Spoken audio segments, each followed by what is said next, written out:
C'est immédiatement des cliniques qui ferment, c'est immédiatement 5 États qui rendent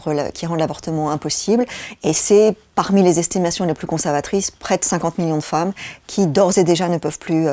décider si elles veulent mener à terme leur grossesse. À moyen terme, on peut penser que des dizaines d'autres États suivent le mouvement et que donc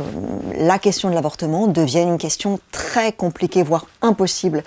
pour l'essentiel des femmes américaines, puisque dans les États où ce sera encore possible,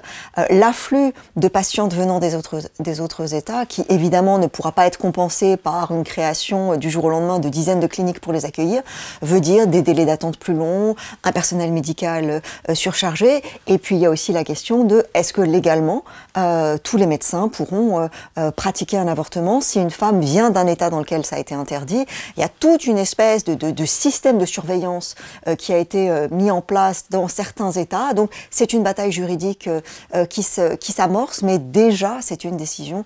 qui est considérable d'un niveau purement pratique pour ce qui est du droit des femmes, mais elle est aussi le symptôme, l'indication et peut-être l'avant-poste d'une considération plus générale de l'emprise de la Cour suprême sur la société américaine qui, demain, pourra rompre avec toute une jurisprudence considérant que